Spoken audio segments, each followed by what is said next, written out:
The life of Jesus Christ has been documented by several noteworthy sources for around 2,000 years. His mission on earth and the ministry he gave is accounted for in 4 separate books of the New Testament. Among those accounts is one from a man named Luke, an early Christian who was a well-respected historian that took part in the extremely dangerous work of building the early church. Saul of Tarsus, one of the men responsible for persecuting early Christians, would eventually take part in condoning the stoning to death of Saint Stephen, which would ultimately lead to Saul's encounter with the resurrected Jesus Christ himself, who blinded the man and eventually led to a change of his outlook on the world. After regaining his sight, this eventually led to the man becoming better known as Paul the Apostle. This man's work would get the help of Luke on that mission to build the early church of Jesus Christ, which was accounted for in the New Testament book titled Acts of the Apostles. But who was the author behind the book of Acts and the Gospel of Luke itself? And what was the world like in his day when all of this stuff was going down? What's going on, guys? Hope you're all doing well. Now for today's video, I want to talk about Luke, the author of the Gospel of Luke in the Bible.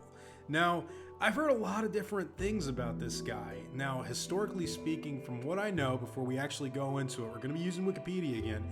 This guy was not only someone that worked closely with Paul, one of the apostles, he was also a physician and a very well-renowned historian. That's why if you've ever read the Gospel of Luke, you'll know it's kind of different from Matthew and Mark. It's still synoptic, but he has way more detail, and a lot of people say that he was extremely well written and well versed on apparently art, culture, and just the ways of Greek. He was apparently very, very good at that stuff. Now, I don't want to get the cart ahead of the horse here, so let's actually go in together and really dive into this guy, at least for a basic understanding if you're interested in Jesus Christ's life, why it's real, why you should be really interested in what these people have to say, and why Luke is kind of a well-respected historian as far as his gospel goes.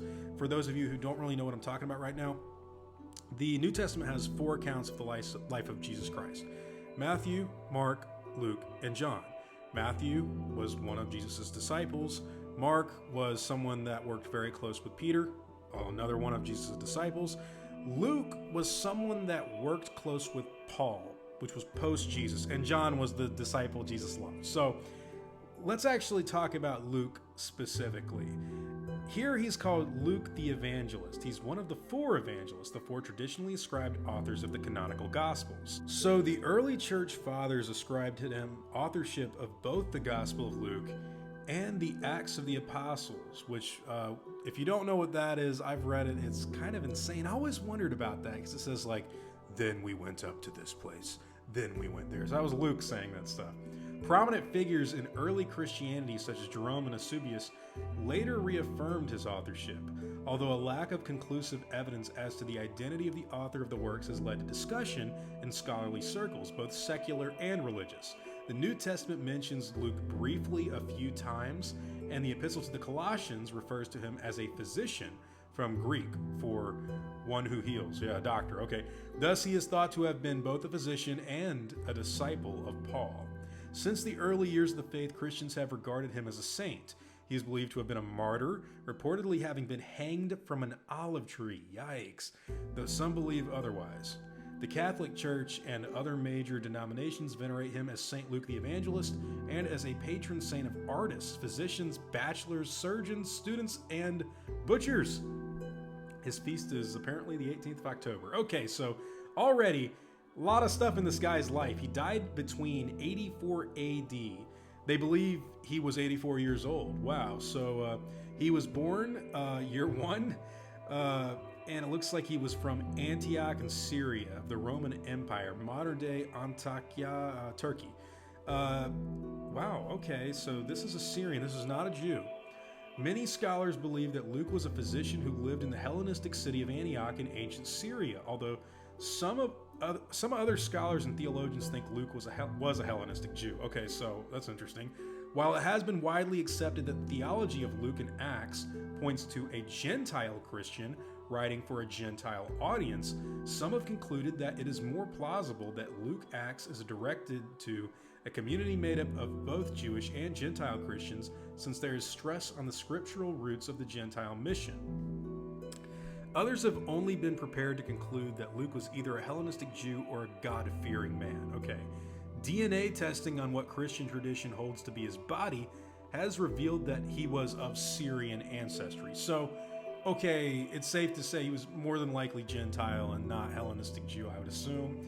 Whether Luke was Jew or Gentile or something in between, it is clear that the quality of the Greek language used in the book of Luke and Acts, that he was one of the most highly educated of the authors of the New Testament.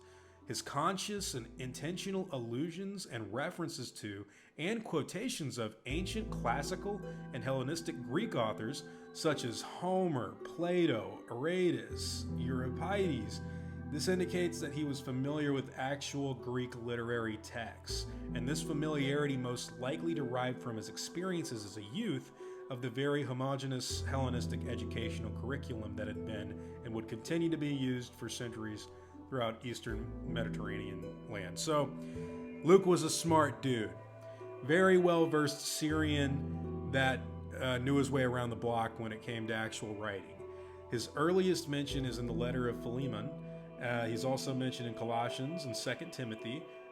So we've then got the next earliest account of Luke in the Marcionite prologue to the Gospel of Luke, a document once thought to date to the 2nd century, but which has more recently been dated to the later 4th century. Epiphanius states that Luke was one of the 70 apostles, and John Chrysostom indicates at one point that the brother that Paul mentions in the 2nd epistle to the Corinthians is either Luke or Barnabas. So, okay, then we've got a little bit of speculation here. If one accepts that Luke was indeed the author of the gospel bearing his name and the Acts of the Apostles, certain details of his personal life can be reasonably assumed.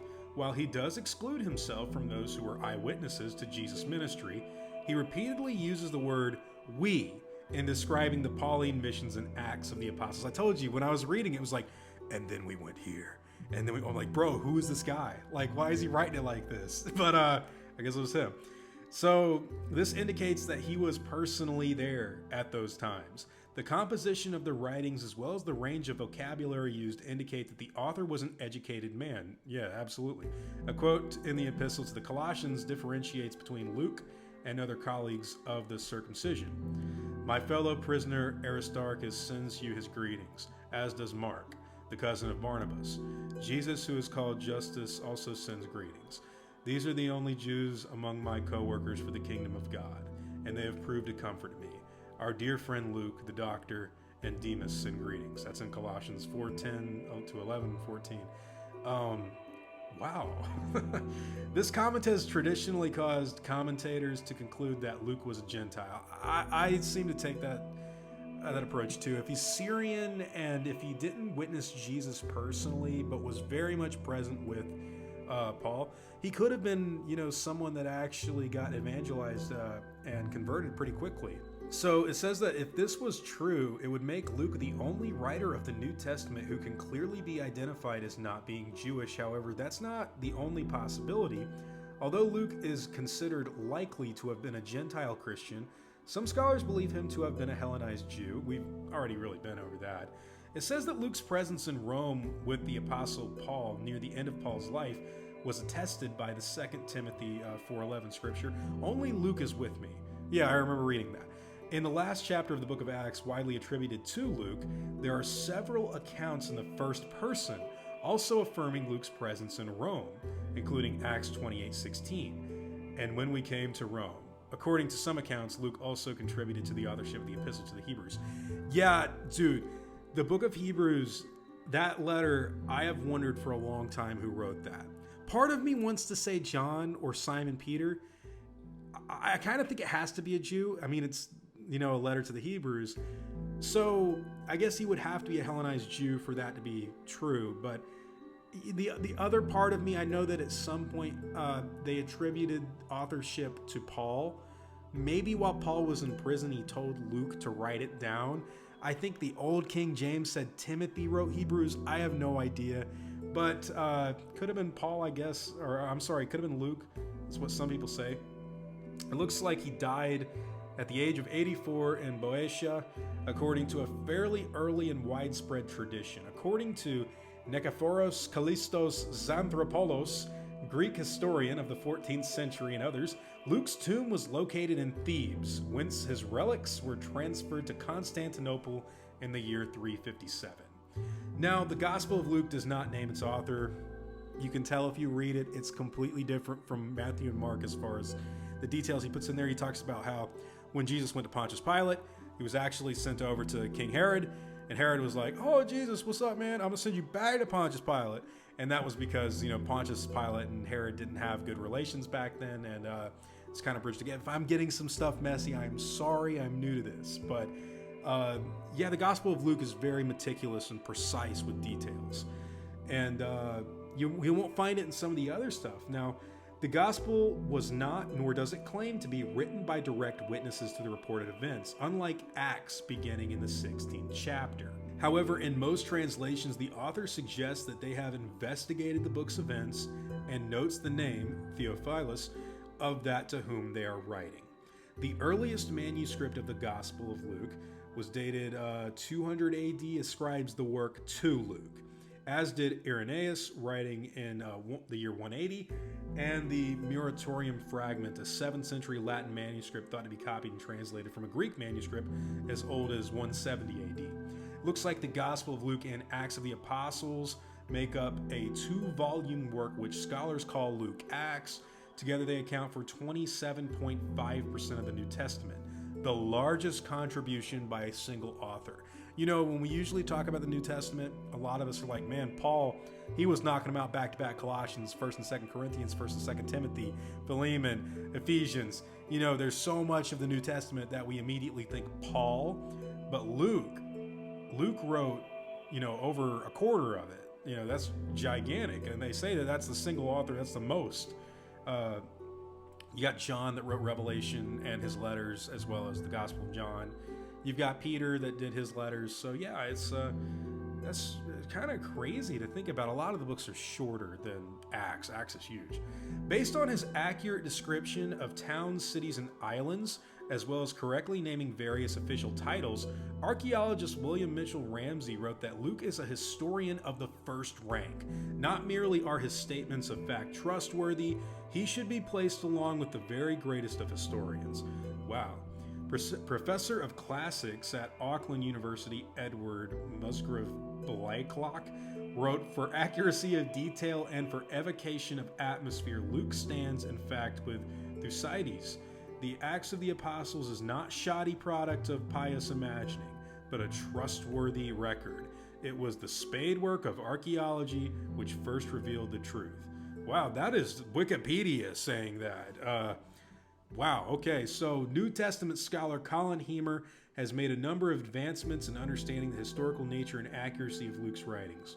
On the purpose of Acts, New Testament scholar Luke Timothy Johnson has noted that Luke's account is selected and shaped to suit his apologetic interests, not in defiance of, but in conformity to ancient standards of historiography.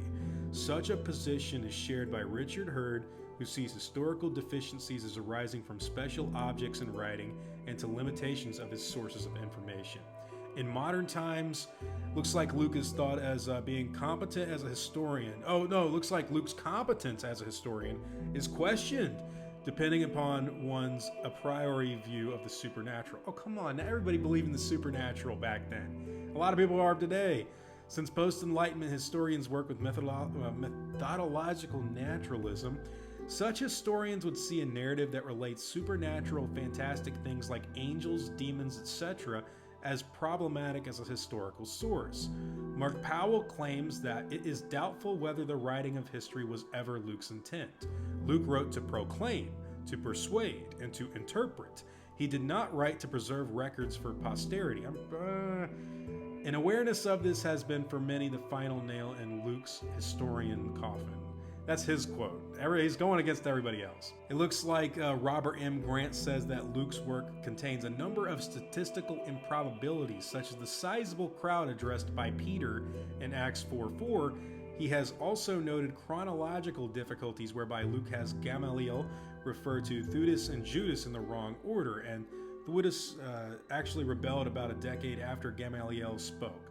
though this report's status as a chronological difficulty is hotly disputed. So you got a couple of guys complaining about Luke, but it's because they complain about Jesus. So yeah, who would have figured? As an artist, Christian tradition starting from the 8th century states that Luke was the first icon painter. He is said to have painted pictures of the Virgin Mary and Child, in particular the Hagiateria image of Constantinople, which is now lost apparently.